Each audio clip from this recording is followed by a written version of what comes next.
Сёння я хацеў бы распавесці вам гісторыі, звязаныя з Лукашэнкам і атачэннем Лукашэнкі. І ўсе гэтыя гісторыі будуць звязаны з нашай роднай мовай. Чаму Лукашэнка не хоча падтрымліваць беларускую мову, а гатовы купляць танную нафту і газ у Расіі? Чым гэта звязана? Я віншую вас з днём роднай мовы, і сёння мае гісторыі будуць прымеркаваны менавіта гэтаму важнаму дню. Але не толькі адзін дзень. Я думаю, што ўсе мы павінны старацца. Это не абавязак, але ўсё ж такі мы павінны старацца, намагацца як мага больш выкарыстоўваць беларускую мову, чытаць па-беларуску, распавядаць па-беларуску. Гэта ўсё нашае права, гэта нашыя магчымасці. Давайце шанаваць, любіць сваё. І так, я пачну з гісторыі пра мой першы дзень мовы. Гэта было яшчэ ў школе, але сёння таксама будзе і частка майго інтэрв'ю Белсату, дзе я буду распавядаць шмат іншых гісторый. А напрыканцы я прачытаю нават уласны верш, які я напісаў для сваёй дачкі. І гэта частка, можа, такой невялічкай паэмы. Калі вам спадабаецца, пастаўце лайкі. І калі ласка, даглядзіце гэты матэрыял сёння на Ютубе да фінала, бо тады вы зможаце сапраўды пачуць мой верш, які я упершыню публічна прачытаю для вас. І так, мой першы дзень беларускай мовы. Ён адбыўся ў школе, бадай жа гэта быў ужо 11 клас, і я памятаю, што мы вырашылі адсвяткаваць дзень беларускай мовы. І я прыняў рашэнне, што буду арганізатарам гэтага дня. На жаль, школа у меня была даволі такая спецыфічная, там вучыліся ў асноўным дзеці міністраў, членаў Цэнтральнага камітэта партыі. Так, гэта быў яшчэ той час, апошні год перад распадам Савецкага Саюза. Сын мэра Мінска вучыўся. Такая была элітная школа. І асабліва мяне ніхто не хацеў падтрымаць у святкаванні Дня роднай мовы. Але ўсё ж такі з маім адным сябрам, які зараз пражывае ў Злучаных Штатах Амерыкі, мы вырашылі гэта зрабіць. Я памятаю, што ўначы мы разам з маім братам практычна ўсю ноч не спалі, малявалі плакаты да Дня роднай мовы. Намалявалі, можа, 5-10 плакатаў. І пазней я прыйшоў у 7 гадзін раніцы ў школу і развешваў са сваім сябрам гэтыя плакаты. Было з аднаго боку радасна, што мы маглі зрабіць дзень беларускай мовы у сярэдняй школе нумар 54 з паглыбленым вывучэннем англійскай мовы. Зараз гэта 7-я гімназія. А з другого боку было так цяжка на сэрцы, што ўсё ж такі тады не ўсе былі гатовы гэта падтрымаць. Але ўсё ж такі вось гэты першы свой дзень беларускай мовы я зрабіў. Я думаю, што кожны з нас можа рабіць кожны дзень для сябе некалькі разоў на год, а можа кожнага дня днём беларускай мовы. Все залежыць ад нас з вами. Пагадзіцеся. Пастаўце лайкі, калі згодны з гэтым, і падпішыцеся на YouTube канал. Калі я працаваў міністрам культуры, я ўзгадываю, што уся карэспандэнцыя, справаводства, правільна сказаць, справаводства вялося на беларускай мове. Усе загады я падпісваў па-беларуску. Таксама пастановы Міністэрства культуры, як нарматыўныя акты, бо міністэрствы выдаюць нарматыўны акт на беларускай мове. Я памятаю, што дасылаў урадавыя тэлеграмы таксама на беларускай мове. Урадавую тэлеграму, напрыклад, з нагоды дня нараджэння, якогось юбілея дзеяча культуры ці нейкай установы. І вось урадавая тэлеграма, там было напісана «Урад Рэспублікі Беларусь», і выходзіла з Міністэрства культуры на беларускай мове. Такія вось, мне здаецца, важныя знакі рабілі. Я ўзгадываю, што калі я толькі быў прызначаным міністрам культуры, Уладзімір Заметалін, ён калісьці быў прэс-сакратаром Вячаслава Кебіча, хто памятае, хто людзі сталейшага ўзросту. Пазней ён быў намеснікам кіраўніка адміністрацыі ў Лукашэнкі, ён быў галоўным ідэолагам, віцэ-прэм'ерам працаваў, міністрам інфармацыі, ён заўсёды быў супраць беларускай мовы. Увогуле казаў, што такой мовы не існуе, проста не існуе нават народа і такой мовы. І я стаў міністрам культуры, і пачалося пашырэнне беларускай мовы у карэспандэнцыі, у камунікацыі, унутры Міністэрства культуры, з установамі, якія падпарадкоўваліся Міністэрству культуры. Ён прыйшоў са скаргай да Лукашэнкі. А на гэтай сустрэчы прысутнічаў Макей. І ён трапіў у фактычна такую нецікавую для яго сітуацыю. Ён пачаў распавядаць Лукашэнку, як пазней мне казаў Макей, што латушка прымусова уводзіць беларускую мову ва ўсіх установах Міністэрства культуры. Проста прымушае людзей. На што Лукашенко паглядзеў на Макея з запытам. Так што там дзеецца? Макей сказаў, што я ведаю, што міністр культуры, вялікі прыхільнік беларускай мовы. Але я не пагаджуся з Заміталінам, што міністр гэта робіць прымусова. Ну так вось у лужу сеў Заміталін, і ён замоўк. Ён не мог больш нічога сказаць. Я звольніў Заміталіна, звольніў, гэта было цяжка зрабіць, бо яго прызначэнне адбывалася па узгадненню з Лукашэнкам, бо ён быў генеральным дырэктарам нацыянальнай кінастудыі «Беларусьфільм».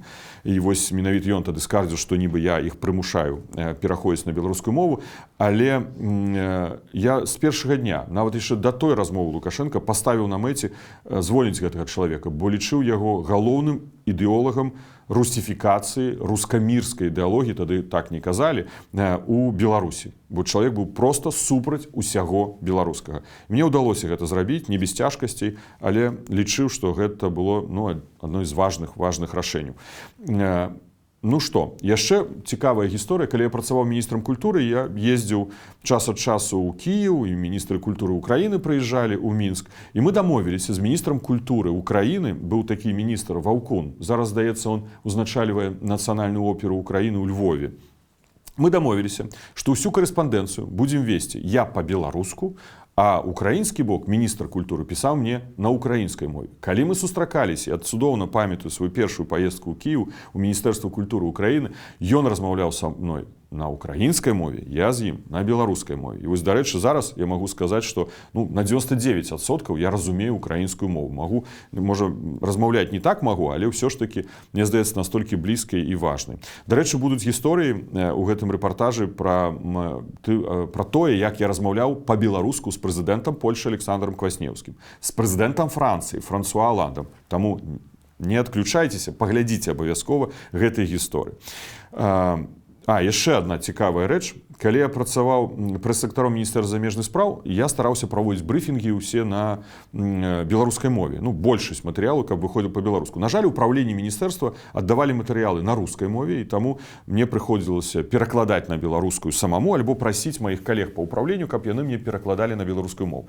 А першая моя цёзча, яна была кіраўніком выдавецтва «Народная асвета». І каб з Міністэрства замежных спраў ад прэс-службы МЗС выходзілі тэксты па-беларуску без памылак, я памятаю, што кожную сераду вечарам я ехаў да цёзчы, тады неяк так штосьці з мэйламі, яе, напэўна, не было, у нас-то былі, ехаў да яе, каб яна вычытвала гэтыя тэксты, і раніцай яна тэлефанавала мне, я ўносіў апошнія праўкі, каб не было памылак, бо лічыў гэта вельмі важным. Хаця, шчыра скажу, калі мы памыляемся, гаворачы па-беларуску, нічога страшнага ў гэтым няма. Галоўнае старацца, галоўнае рабіць.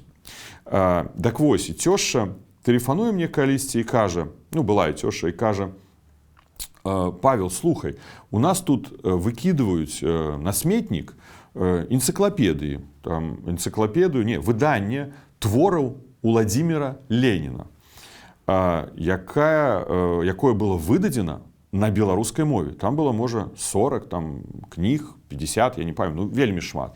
Выдадзена была ў 1951 годзе. Гэта яшчэ да смерці Сталіна. Здаецца, менавіта гэты год там быў пазначаны. Ці хочаш ты іх забраць сабе? Я не прыхільнік Уладзіміра Леніна, но я вырашыў, што гэта сімвалічна, што гэтае выданне выдадзена яшчэ за час Сталіна, выдадзена на беларускай мове, я яе забраў, і яно знаходзіцца ў кватэры маёй дачкі, якая зараз апячатана. Дарэчы, я тады купляў менавіта каля Народнай асветы, там, дзе і Міністэрства культуры знаходзіцца, там ёсць кнігарня. І пачалі выдаваць творы замежных класікаў па-беларуску. Я купляў усю гэтую калекцыю, усе гэтай выданні на беларускай мове. А зараз паглядзіце рэпартаж на Белсаце, кароткая вытрымка. Я думаю, там таксама будуць цікавыя гісторыі. Падпішыцеся на YouTube-канал і не пераключайцеся, бо я напрыканцы таксама прачытаю вам уласны верш з маёй маленькай паэмы, якую я напісаў для маёй маленькай тады дачкі Яны. Вы ведаеце, у міністэрства замежных спраў была такая негалоснае спаборніцтва. У нас такі ёсць унутраны прадукт, агляд падзей. Калі ўсе пасольствы пішуць пра розныя падзеі, взаемна інфармуюць, што адбываецца. Гэта важна для перакрыжаванага інфармавання. Напрыклад, я сустрэўся з паслом Канады, а сядзіць наш пасол у Канадзе, ён ведае, што я сустрэўся, аб чым размаўляў. І можна было па гэтаму агляду падзей пабачыць, хто піша па-беларуску, хто не.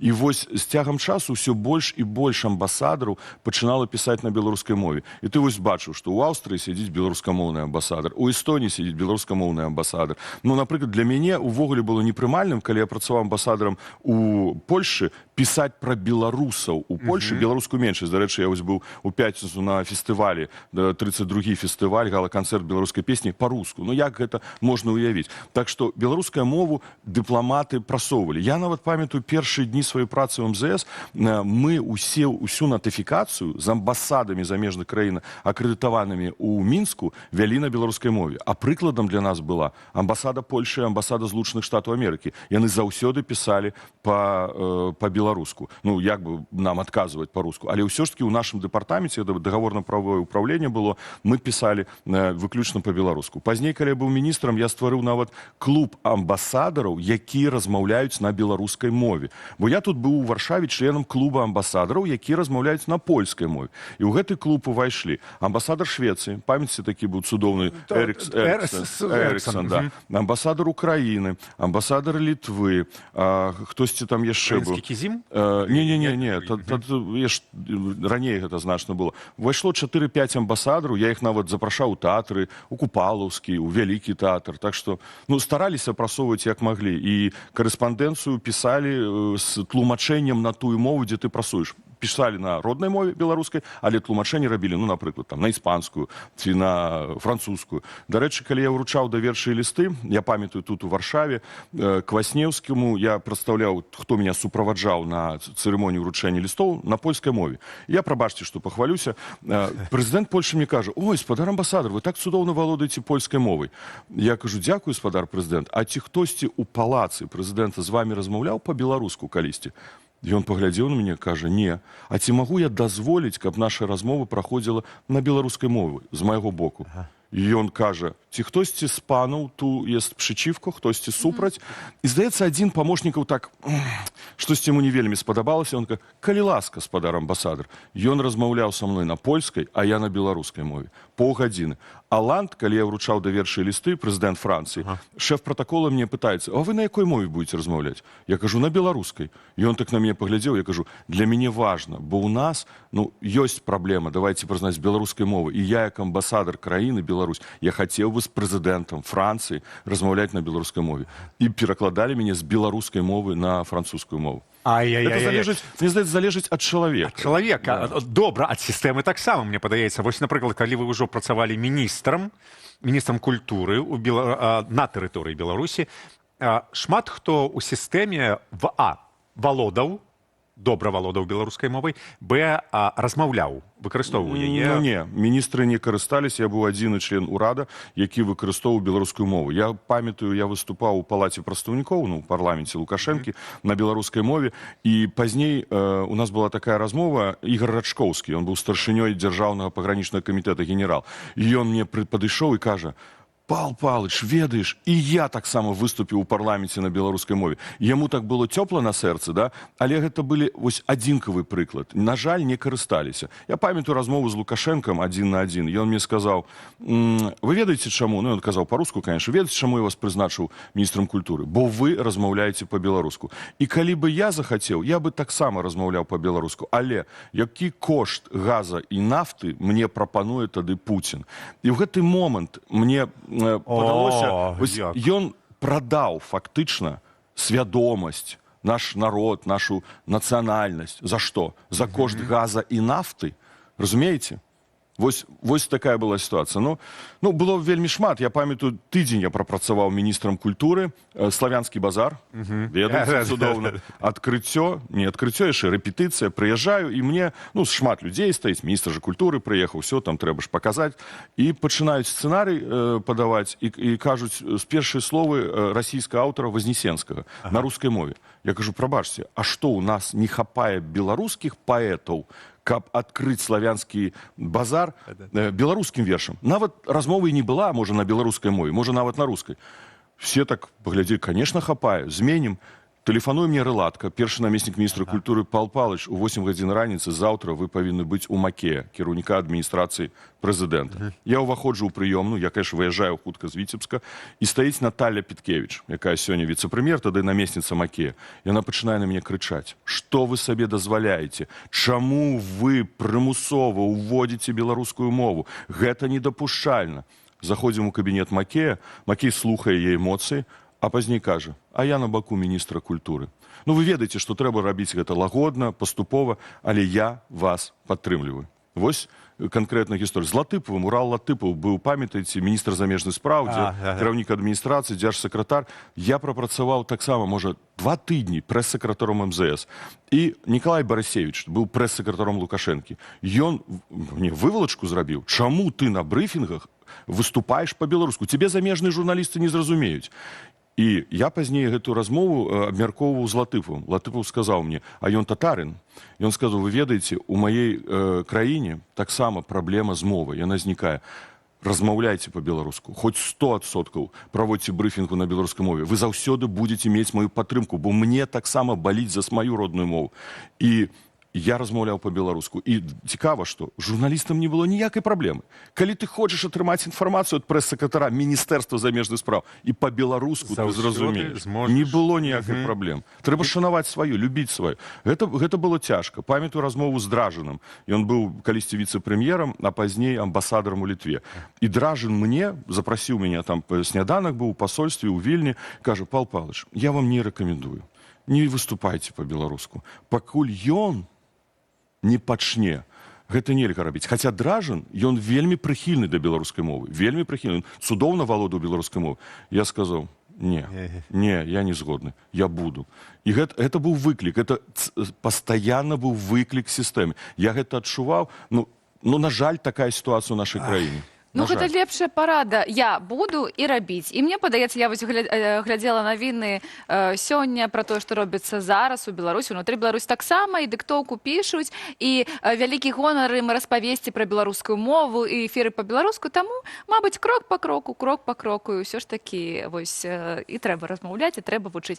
Зараз Ці ёсць любімыя словы забаўку ад вас. У меня есть верш, можа, некалькі вершаў, да. Народ, беларускі народ, ты цёмны, сляпы, быццам крот. Табою сягды пагарджалі, цябе не пушчалі з ярма. І душу тваю абакралі, у ёй нават мовы няма.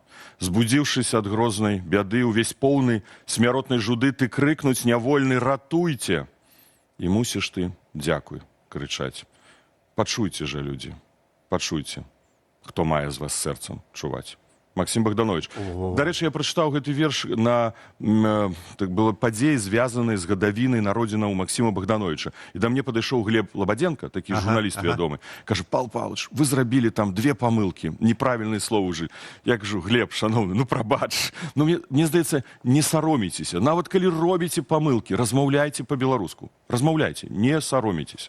Вось гэта лепшыя парады, і няма чаго дадаць. Вось мы не саромеемся. Мы лупім так з такімі памылкамі, Упэўнена. Каб кожны ведаў, што мы на шляху, мы Хаця будзем. сістэма, конечно, будзе супраціўляцца. Я таксама апошнюю гісторыю раскажу. Ведаеце, такое ёсць мерапрыемства, Лукашенко праводзіць, прэмія адраджэння. Адраджэнне, так. Да, і Ірына Дрыга, вядомая намесніца кіраўніка ідэалагічнага ўправлення адміністрацыі. Я прадстаўляю сцэнарый, і заўсёды міністр культуры, апошняе слова, калі наверх ідзе дакумент, и она выкрэслівае творы Купалы і Коласа.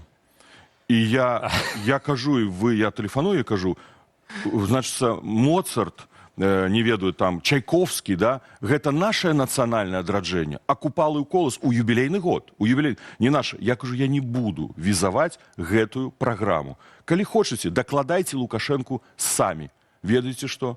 Вярнулася праграма з Купалам і Коласам. Вось, Ой, шановны, дзякуй вялікі, Пал Палыч. Дзякуй сапраўднаму амбасадару Беларусі. Сёння ці заўтра, ці учора у Беларусі дзесьці ў Мціслаўлі у школе будуць праводзіцца вечары роднай мовы пад назвай «Родная мова.